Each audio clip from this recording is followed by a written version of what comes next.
to finish off my little deal that I made with these. So got 3 of these, and they have little whatevs on them, like put dots all over them. Actually, I think it's gonna go like this. I know it looks orange right now or whatever. See how it's like got this orange tinge, but if you put it in the sun, it changes color. Actually, it's thermal. So if you put your hand on it like this, it's hyper color. And I want to put it in like a nice sunny spot where I think it would change color a lot. And I finally got my resin, so I can cover these in resin, and it can be a wonderful little experience. It's my new fave. Anyhow, I thought I'd give everybody a preview of the crafts and arts that I do. Pretty trippy. All right, over and out.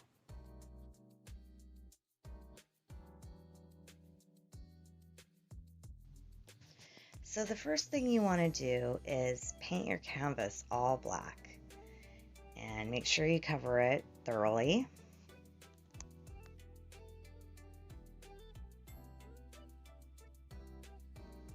I'm just using acrylic paint. And then you want to use these dowel tools. They're like dauber tools for making little mandalas. And there's the thermal paint. And the thermal paint is a mustard yellow color, but it does change color. And you just daub all your little dots onto the black canvas once it's dry.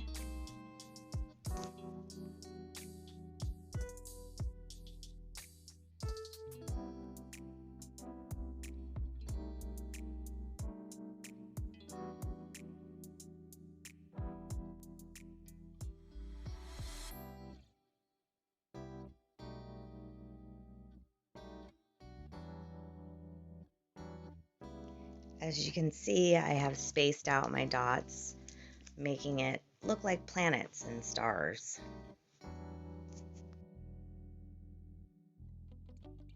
The next thing I do, and you can do this before or after, is I take the nail polish and I just sprinkle around little like dots. They look like little stars from far away. And you can cover the fingernail polish on there either before you put on the thermal paint or after. On this particular piece, I did it after.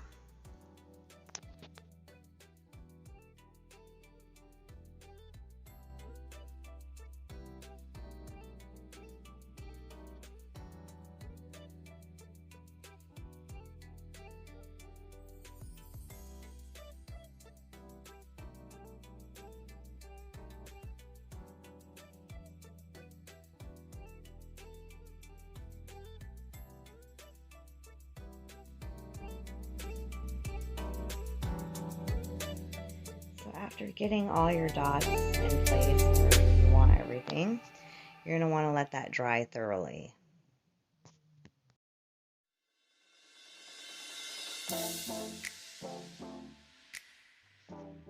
So while you're waiting for your thermal paint to dry, go ahead and mix in your epoxy. I do a 1-to-1 ratio of part A and part B on the epoxy. And I know I should be wearing gloves, but I don't know.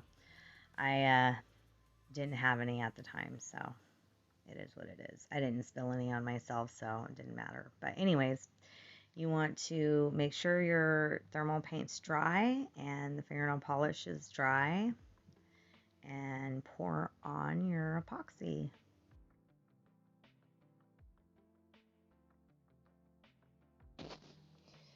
Pour a small thin layer over the canvas, making sure not to spill anything, and also making sure there's enough epoxy on the canvas so it can level out.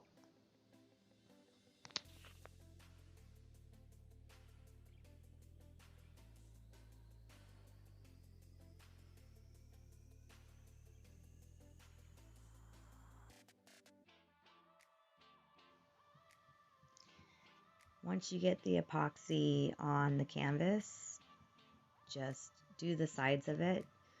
That way you don't have a bunch of drip marks.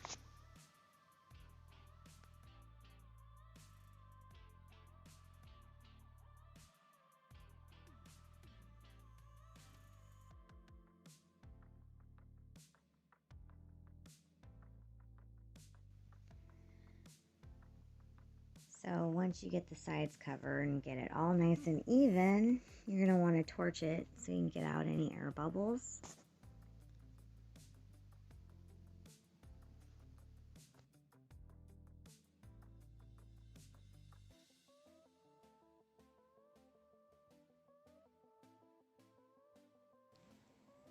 So I'm finally done putting epoxy over my pieces that I made. Stuff is really cool. I just love how soft and smooth epoxy makes everything. I love how these just change color. I just think that's neat. And they've been in the sun because I had them on a shelf that gets a lot of sun, and they just continuously change color in the sun. It's really, really cool.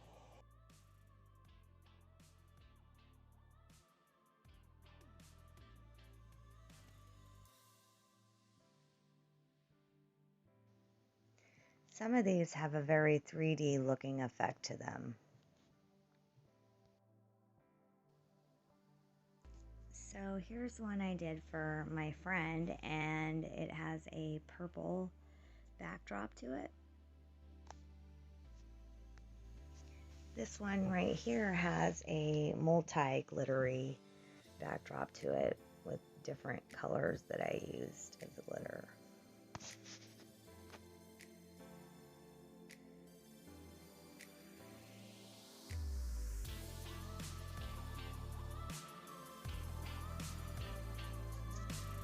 On these particular pieces, I used metallic and glitter paint just to make it look different. So that was the backdrop for these ones. Well, that concludes my video on my solar system planet paintings with my mood changing color paint. I hope everybody enjoyed it, and if you make one, send me a picture of it, shoot me a video of it. I'd love to see it. Which one did you like the most? The one with the purple backdrop or the metallic backdrop? Let me know, and have a good day. Bye.